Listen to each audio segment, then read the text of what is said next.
বাংলাদেশের বিশ্বকাপ ভবিষ্যৎ এখনো অজানা। মেইলের জবাব পায়নি ক্রিকেট বোর্ড। দ্রুতই আইসিসি সভায় ডাকবে বলে নিশ্চিত করেছেন বিসিবি সভাপতি আমিনুল ইসলাম। তবে নিজেদের অবস্থানে অনড় থাকতে চায় বিসিবি। বাংলাদেশের বিশ্বকাপ ভাগ্য এখন আইসিসির কোর্টে। চারপাশে নানা গুঞ্জন থাকলেও আনুষ্ঠানিকভাবে এখনও মেইলের জবাব আসেনি। বিসিবি সূত্র বলছে বিশ্বকাপ নিয়ে হুট করে সিদ্ধান্ত নেবে না নিয়ন্ত্রক সংস্থা, লেগে যেতে পারে আরও কয়েকদিন। তবে বিসিবি সভাপতি নিশ্চিত করলেন শীঘ্রই আইসিসির সাথে তাদের সভা। আমরা তো জানি না কি ফিডব্যাক আসবে, তবে আমরা যে যে ক্লজগুলো দিয়েছি সেগুলো উইদিন দি এমপিওর মধ্যে আছে। মিটিং করার জন্য তারা আমাদেরকে বলবে খুব তাড়াতাড়ি, সেখানে আমাদের কথাগুলো আমরা এক্সপ্রেস করবো। বাট যে ইমেলটা পাঠিয়েছে তার রিপ্লাইয়ের উপরে নির্ভর করছে আমরা পরবর্তী পদক্ষেপ কী নেব। আইসিসিতে ভারতীয় আধিপত্য সবার জানা। চেয়ারম্যান জয়শা যে পক্ষপাতিত্ব করবেন না তার নিশ্চয়তা কি, এ নিয়ে মন্তব্য করতে রাজি নন বিসিবি সভাপতি। না, এই ব্যাপারে আমি কিছু জানি না আসলে। তবে মুস্তাফিজের আইপিএল থেকে বাদ পড়া এখনও মেনে নিতে পারছেন না আমিনুল ইসলাম।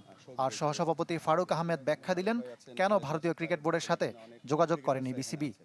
ক্রিকেটার্স যখন খেলতে যায় তখন তার মান সম্মান নিয়ে ক্রিকেট খেলে। সো আমরা সকলে যখন ক্রিকেট বোর্ডের কর্মকর্তারাও যারা আছেন বা ইনক্লুডিং মি, আমরা এটা ভালোভাবে নেই না কখনো কোনো ক্রিকেটারকে যখন কোনোভাবে অসম্মান করা হয়। বিসিসিআই কিন্তু কেকেআরকে চিঠি দিয়েছে, এটা কিন্তু আমরা একদমই পার্ট না। মানে কেকেআরকে বলেছে ওকে দলে রাখতে না, এটা কিন্তু আমাদের বোর্ডকে কিছু জানায়নি। ক্রিকেটারদের নিরাপত্তা ও সম্মানের প্রশ্নে কোনো ছাড় না দেওয়ার বার্তা সাবেক অধিনায়ক ও বোর্ড পরিচালক খালেদ মাসুদ পাইলটের। বাংলাদেশ স্ট্যান্ডে থাকা ভালো। অপোনেন্ট কি করছে, আইসিসি কি করছে, আমরা তাদেরকে রেসপেক্ট করি তাদের ডিসিশনকে, কিন্তু আমার মনে হয় আমরা কি পারবো কি পারবো না সেটা আমাদের স্টেট মতামত থাকা ভালো। দেশের সম্মানের প্রশ্নে খেলোয়াড় থেকে রাজনীতিবিদ এক জায়গায় মিলিত হয়েছেন সবাই।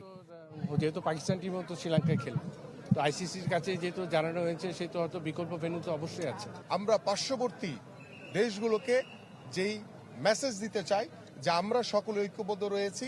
তার প্রতি যে কোনো ধরনের অসম্মান করা মানে বাংলাদেশের প্রতি অসম্মান করা, বাংলাদেশের জনগণের প্রতি অ্যাজ আ হোল অসম্মান করা।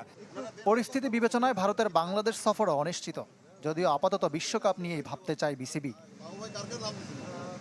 যেমন কথা তেমন কাজ, যেমনটা বলা হয়েছিল হলো ঠিক তাই। এদেশে বন্ধ ঘোষণা করা হলো আইপিএল সম্প্রচার।